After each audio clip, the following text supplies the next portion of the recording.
ஓம் ஸ்ரீ குருப்யோ நமஹ. தென்னாருடைய பெரியவா போற்றி, எந்நாட்டவர்க்கும் இறைவா போற்றி. சர்வஜ்ஞா சர்வவ்யாபி பெரியவா சரணம். மாயப் பிறப்பருக்கும் மகா பெரியவாடி போற்றி. ஓம் ஸ்ரீ மகாமக கணபதகே நமஹ. ஸ்ரீ சந்திரசேகராமிர்தம் அமிர்ததாரை 1171. தெய்வத்தின் குரல் 4ஆம் பாகம். அத்தியாயம் ஸ்ரீ சங்கர சரிதம். இதன் இன்றைய தலைப்பு மனம் என்ற துவைதம் மறைவதே அத்வைதம்.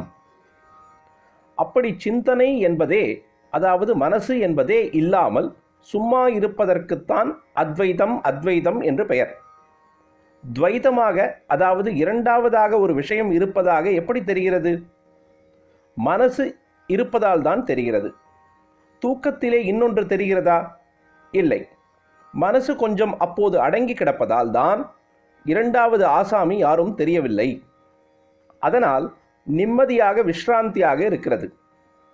இரண்டாவது ஆசாமி தெரிந்துவிட்டால் போதும், சாந்தி போச்சு.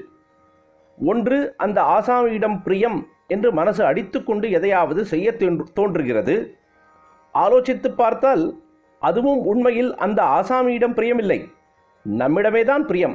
நமக்கு பிரியத்தை அந்த ஆசாமி கொடுக்கக்கூடும் என்பதாலேயே அவனிடம் பிரியம். அவனிடம் பிரியமாயிருப்பது நமக்கு ஒரு சந்தோஷத்தை தருகிறது என்பதற்காகவே பிரியம் என்று தெரிகிறது. ஆனால் இரண்டாவது ஆசாமியிடம் பிரியம் என்பது எப்போதாவது தான். நம்மை சேர்ந்தவர்கள் அல்லது இனிமேல் நமக்கு சுவாதீனமாக கூடியவர்கள் என்பவரிடம்தான் பிரியம். பொதுவாக இரண்டாவது ஆசாமியிடம் அசூயை, போட்டி இப்படித்தான் உண்டாகிறது. பிரியத்திலே படுகிற சஞ்சலங்கள், செய்கிற காரியங்கள் ஆகியவற்றில் ஏதோ ஒரு சந்தோஷ நிழலாவது அடிக்கிறதென்றால், போட்டியிலும் அசூயையிலும் படுவதெல்லாமோ ஒரே கோபமும் துவேஷமும் அழுகையுமாக எதிராளியை தாக்குவதை விட நம்மையே அதிகம் தாக்குகின்றன. நம்மை நாமே வதைத்துக் கொள்கிறோம். இரண்டாவது சமாச்சாரம், நமக்கு வேறாக இன்னொன்று இருப்பதன் வினைதான் இவ்வளவு கஷ்டங்களும். இரண்டாவது இல்லாமல் பண்ணிவிட்டால், நமக்கு வேறேயாக எதுவுமே இல்லை என்று ஆக்கிவிட்டால், எதிடம் பிரியமோ துவேஷமோ வரும்? அப்படியென்றால் நம்மை தவிர எதுவுமே இல்லை என்று லோகம் முழுவதையும் ஹதம் பண்ணுவதா? அப்படி பண்ண யாருக்கு சக்தி இருக்க முடியும்? அப்படியே இருந்து பண்ணிவிட்டாலும் லோகத்திலே ஜீவர்களை வேணுமானால் ஹதம் பண்ணலாமே தவிர, லோகத்தை, ஜடமாக உலகம் என்று இருப்பதை எப்படி அழிக்க முடியும்? அதையும் அழித்துவிட்டால் நாம் எங்கே இருப்பது? துவைதமான ஜீவ சமூகத்தால் மட்டும்தான் அசாந்தி என்றில்லை. ஜட பிரகிருதியும் நமக்கு வேறேயாக இருந்து கொண்டு பலவித உணர்ச்சிகளை ஏற்படுத்தி கொண்டு அந்த மோதல்களில் நம்மை அவஸ்தைப்படுத்தி கொண்டுதான் இருக்கும். ஒரு மாம்பழத்தை பார்த்தால் தின்னணும் என்று ஆசை. ஒரு முள்ளுச் செடியை பார்த்தால் குத்தி கொண்டு விடப் போகிறோமோ என்று கவலை. இன்னும் பெருசாக இடி, மின்னல், பூகம்பம் என்று இருந்தால் பயம். குளிருகிறதே, கொளுத்துகிறதே என்று ஹிம்சைப்படுவது, இப்படியெல்லாம் இருந்து கொண்டேதான் இருக்கும். இதுகளை எப்படி இல்லாமல் பண்ணிக்கொள்வது? அப்படியே ஜட உலகத்தையும் எப்படியோ ஒரு விதத்தில் இல்லாமல் பண்ணிவிட்டு, நமக்கு வேறேயாக யாருமே இல்லை, எதுவுமே இல்லை என்று நாம் மட்டும் உட்கார முடிந்தாலும், அப்பொழுதும் நமக்கே பசி, தாகம் முதலானவது வந்து அவஸ்தை கொடுக்கத்தானே செய்யும். எதையாவது நினைத்து கொண்டு உட்கார்ந்திருப்பதில் காம நினைப்பு, குரோத நினைப்பு, பய நினைப்பு, துக்க நினைப்பு இதெல்லாம் வரத்தானே செய்யும். தனக்குள்ளிருந்தேதானே ஒவ்வொரு ஜீவராசிக்கும் காமம் வருகிறது.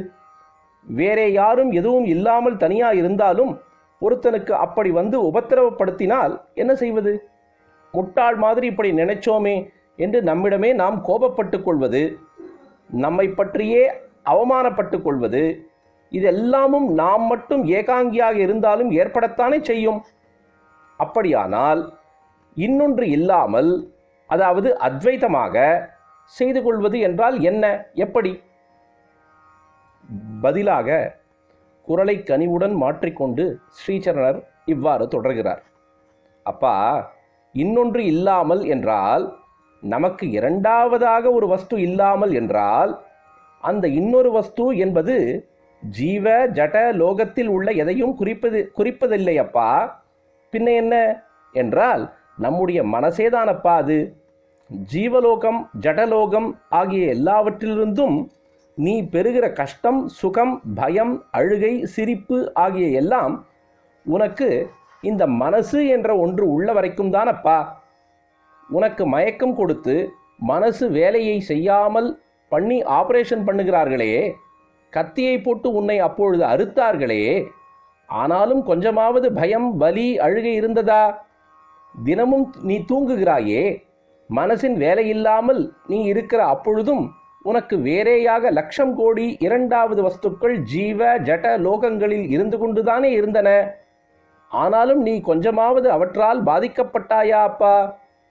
உன் உடம்புக்கே வலி, உன் உடம்புக்கே பசி என்கிறது கூட மனசு வேலை செய்யும் பொழுதுதானே தெரிகிறது. துக்கம், சுகம் எல்லாமே மனசு இருக்கிற பொழுதுதானே. அதனாலே அப்பா, இரண்டாவது ஆசாமி என்பது உன் மனசேதான் அப்பா. தூக்கத்திலேயும் மயக்கத்திலேயும் உன் மனசு இல்லாமல் போயிருந்தாலும் உயிரோடு தானே நீ இருந்தாய். அந்த உயிரைத்தான் ஆத்மா என்பது. அதுதான் நிஜமான நீ.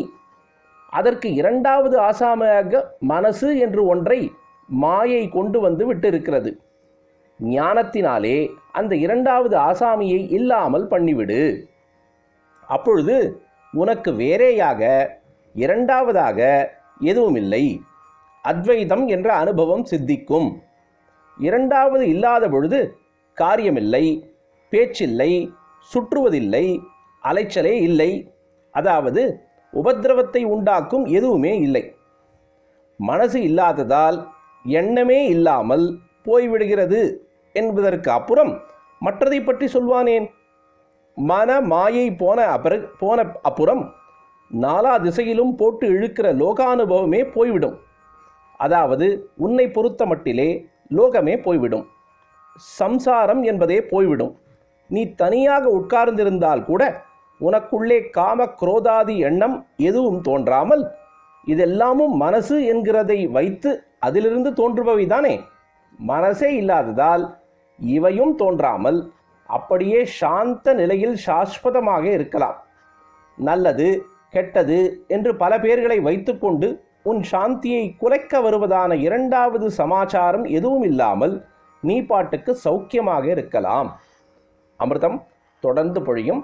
பிரதோஷ சங்கர பிரத்யக்ஷ சங்கர தென்னாருடைய பெரியவா போற்றி, என் நாட்டவர்க்கும் இறைவா போற்றி, சர்வஜா சர்வவியாபி பெரியவா சரணம், மாயப்பிறப்பருக்கும் மகா பெரியவாடி போற்றி.